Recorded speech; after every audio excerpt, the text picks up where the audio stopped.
Hello, good evening everyone. My name is Sakshi and here I am with the first quiz of Indian Penal Code. So let's just get started. The first question is, to which of the following is Indian Penal Code not applicable? So Indian Penal Code basically कहाँ पर applicable नहीं है. The first option is state of Jammu and Kashmir. B, a foreigner committing offence in India. C, offence committed on Indian aircraft flying over territory of Japan. D, a foreigner committing offence in the territorial waters of India. I'll give you 10 seconds to answer and then we'll move on.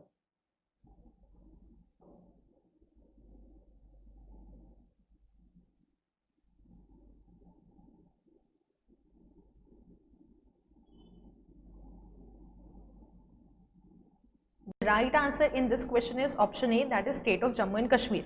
So basically Indian Penal Code कोई foreigner जो India में offence कर रहा है उस पर definitely applicable है.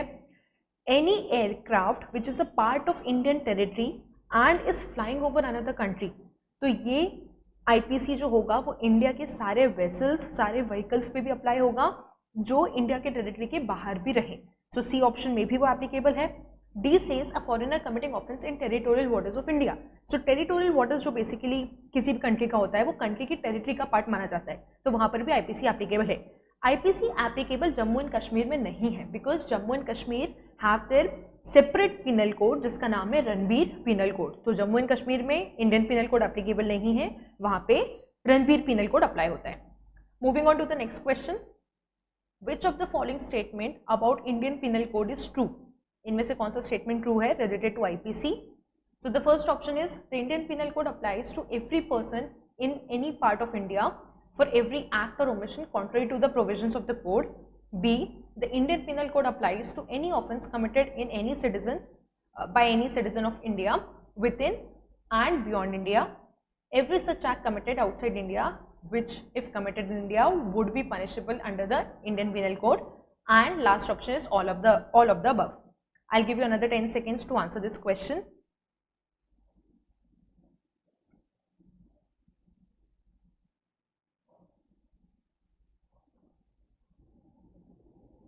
So answer for question number 2 is option D. Basically ये तीनों ही जगह पे IPC एप्लीकेबल है प्लस ये तीनों ही चीज IPC के हिसाब से ट्रू है. So basically the first statement which says that applies to every person in part of the country. So कोई भी पर्सन कंट्री के किसी भी पार्ट में है, अगर वो कोई भी ऑफेंस करता है तो उस पर IPC अप्लाई होगा. B which says applies to any offence committed by any citizen of India within and beyond India, तो अगर कोई कंट्री के बाहर भी एक्ट करता है तो उस पर भी अप्लाई होगा. And C talks about every such act committed outside which if committed in India would be penalable. तो यहाँ पे सेक्शन 2 इंपॉर्टेंट होता है जहाँ पे कॉन्सिक्वेंसेज दिए हुए हैं. तो अगर कोई एक्ट ऐसा है जो बाहर कहीं कमिट हुआ है बट उसके कॉन्सिक्वेंसेज इंडिया में हो रहे हैं, सो वहाँ पर भी IPC एप्लीकेबल है. So all 3 are true and therefore the answer is D. Moving on to the third question. The third question is which section of the Indian Penal Code confers extra territorial operation?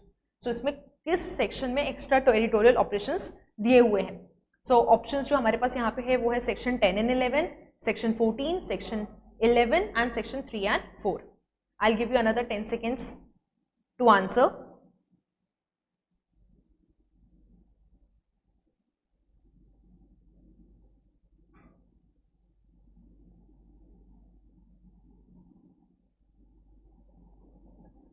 The right answer is section 3 and 4. So basically I'll just give you a little idea what all these sections are. So section 10 talks about man and women. So IPC में जहाँ जहाँ पे भी man word है वो as a male gender को denote करता है and women as a female gender को denote करता है. Section 11 talks about person, कि जब जहाँ जहाँ पे person दिया होगा तो person के definition में क्या क्या आएगा, which includes company, a body or an association. Section 14 talks about servant of government. So कौन कौन वो पर्सन होंगे जो गवर्नमेंट के सर्वेंट के अंदर कंसिडर किए जाएंगे for the purpose of Indian penal code. Section 3 and section 4 talks about extra territorial operations of Indian penal code, कि किस तरह IPC टेरिटरी के बाहर भी अप्लाई हो सकता है, विच विल इंक्लूड कि कोई ऐसा ऑफेंस जो कंट्री के बाहर हो रहा है जिसकी कॉन्सिक्वेंसेज इंडिया में है, या फिर कोई ऐसा ऑफेंस जो कंट्री के किसी वेसल पर हो रहा है the vessel is outside the territory of India, जैसे प्लेन हो गया, शिप्स हो गए. So this section 3 and 4 talks about the extra territorial operation. Moving on, question 4. Okay, yeah. So question 4 is basically, it says a national of Pakistan fires. ये थोड़ा सा मैं तुम्हें बता देती हूँ क्वेश्चन क्या है. So this is a little bit of a reasoning type of a question. So it says a national of Pakistan fires from other side of the border and a person within Indian border is killed. The relative friends and other Indians rush to drag Pakistani to border Indian police station. Can the Indian courts try the accused for murder? The options we have: no, Indian courts have no jurisdiction. Yes. C, he shall be handed over to the Pakistani authorities for trial in Pakistan, and D says none of the above. I'll give you next 10 seconds to answer.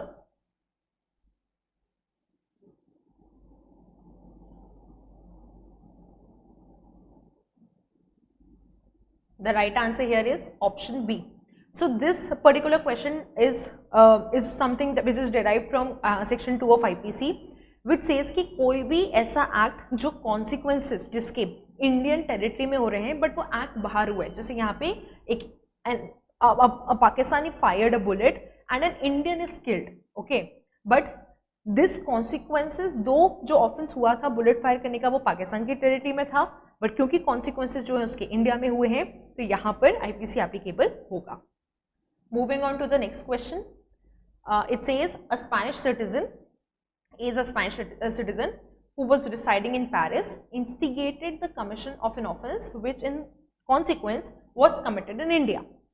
Now the options is that we have here, that is he is liable as the offence was committed in India.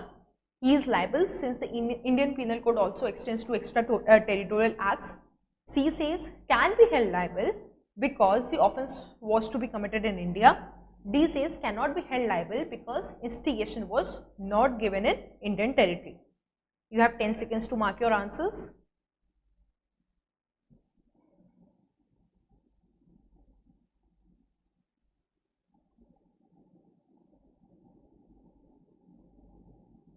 The right answer here is option A, that is liable as the offence was committed in India.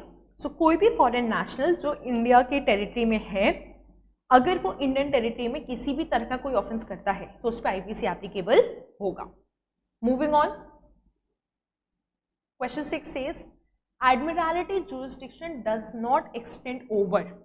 So admiralty jurisdiction कहाँ तक extended नहीं है बताना है हमें.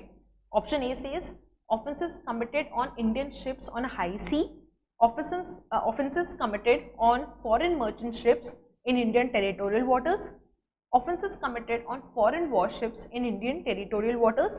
D option is piracy.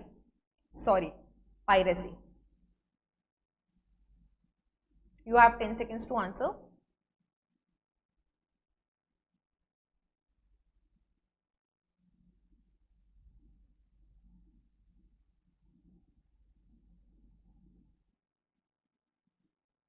The right answer for question 6 is option C, which says offences committed on foreign warships in Indian territorial waters. So कोई भी foreign country का या किसी दूसरे country का कोई warship है, अगर वो Indian territorial waters में भी है तो भी उस पर admiralty jurisdiction applicable नहीं है. Reason being, जिस country का ये warship है उस country का law apply होगा और ना कि वहाँ पे हमारे India का law apply होगा, because it's a warship. ये कोई ट्रेड वाला शिप नहीं है, वेसल नहीं है जिससे हम ट्रेड कर रहे हैं, या कोई मर्चेंट शिप नहीं है. This is something which is specially for Wars, और क्योंकि वो वॉर के लिए किसी दूसरी कंट्री के थ्रू इंडियन टेरिटोरियल वाटर्स में आया है तो उस पर दूसरी कंट्री का लॉ अप्लाई होगा, ना कि Indian penal code. Moving on to the 7th question, it says A who is a citizen of India commits murder in England. जो मर्डर हुआ है वो इंग्लैंड में हुआ है. He is found in Indore and arrested accordingly. Where can A be tried? तो A के ऊपर हम कहाँ पे एक्शन ले सकते हैं? So option A says at New Delhi, the capital of India. B at Bhopal, the capital of MP. C at Indore, where he was found. D at any place in India. This is a relatively easy question, so you would be able to answer it fast.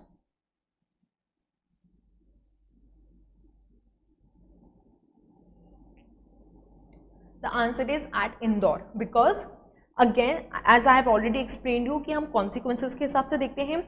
Option A और option B absurd है, क्योंकि यहाँ पे जो भोपाल जिस territory की बात हम कर रहे हैं और दिल्ली की बात करें, this is exactly not related to either the offence और the applicability of law, neither the territory at any place of India will not suffice because territorial jurisdiction important होता है. So answer is C, the place where a person is found. Next question, that is question 8. It says, under which of the following situation would the Indian courts have jurisdiction? So हमें ये सारे statement में बताना है, ठीक है, कि कौन सा स्टेटमेंट करेक्ट है. The first statement is crime committed by an Indian in a foreign country. 2, crime committed by a foreigner in India. C, the third statement, that is crime committed by a person on an Indian ship.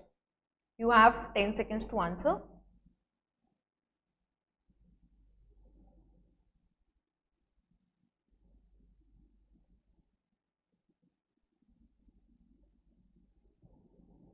The right answer is option D, that is statement 1, 2 and 3 तीनों correct है, and this can be derived from section 2, section 3 and section 4 of IPC, which basically talks about jurisdiction, territorial jurisdiction. So अगर India में कोई crime हो रहा है तो उसमें तो IPC एप्लीकेबल है ही, साथ में अगर कोई फॉरेनर इंडिया में क्राइम कर रहा है तो भी IPC उस पर एप्लीकेबल होगा, as well as any crime which is committed on Indian ships के साथ. शिप्स में ऐसा होता है basically that the laws are applicable उस कंट्री के जिस कंट्री को वो शिप बिलोंग करता है. तो अगर वो इंडियन है, इंडियन शिप है, तो उस पर IPC अप्लाई होगा. Moving on to the 9th question. It says A, a foreigner stabbed B, another foreigner on a foreign vessel on the high sea.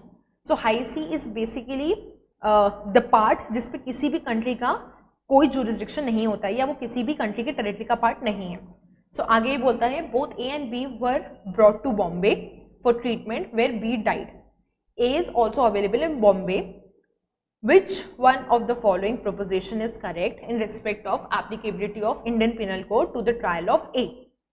So options that we have here is A, as both the deceased and the accused belong to the foreign countries and the occurrence of offence has taken place in the high sea, IPC is not applicable to A, hence he cannot be prosecuted in India. IPC is absolutely not applicable to a foreigner and hence A cannot be tried in India. C, as offence is completed in Indian territories and accused A is available in India, IPC is applicable and he should be tried at Bombay. D, as IPC is applicable to Indians as well as to foreigners, A must be tried in India. You have 10 seconds to mark your answers.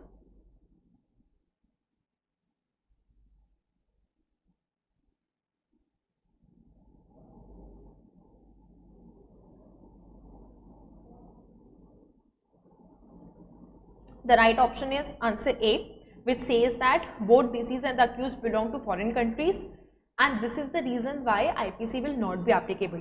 क्योंकि यहाँ पे किसी भी तरह का कोई jurisdiction fit नहीं हो रहा है. Neither the accused is an Indian nor the offender is an Indian, the victim is an Indian, और ना ही जो ये पूरा के पूरा एक्ट हुआ है वो इंडियन टेरिटरी में हुआ है. एंड बिकॉज किसी भी तरह का कोई जुरिस्डिक्शन यहाँ पे फिट नहीं हो रहा है, the answer would be option A. Last question for today's quiz, that is A, an Indian citizen commits cheating in England which is not an offence in the country the alleged offence can be tried by. So the question says कि जो cheating का offence है वो England में offence नहीं है and उसे try करना है, उसका ट्रायल किस तरह चलेगा अगर जो पर्सन जिसने किया है वो इंडियन सिटीजन है. तो So A says the court within whose local jurisdiction the cheating was committed. B, the court of judicial magistrate first class situated at any place in India at which he may be found. C, International Court of Justice. D, Supreme Court of India. Please mark your answers.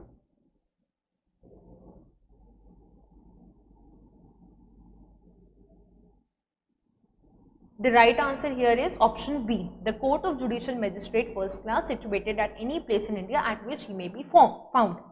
So Supreme Court of course नहीं, because ये जो direct jurisdiction है वो supreme court का नहीं बनेगा. यहाँ पे इंटरनेशनल कोर्ट ऑफ जस्टिस में तो कंट्रीज जाती हैं, ACS court within whose locus jurisdiction the cheating was committed, but यहाँ पे हमें इंडिया के एप्लीकेबिलिटी की बात की जा रही है. So the right option is B, that judicial magistrate first class जो इमीडिएट पर्सन होगा या इमीडिएट बॉडी होगी to try this case. So the answer is option B. So here I end this quiz. I hope you did understand the questions here that I discussed, and I will be bringing few more such quizzes in coming weeks. So thank you, and do let me know through comments, through your suggestions or anything that you have, how you like the quiz or anything else that you would want us to incorporate in it. So thank you. Have a good day.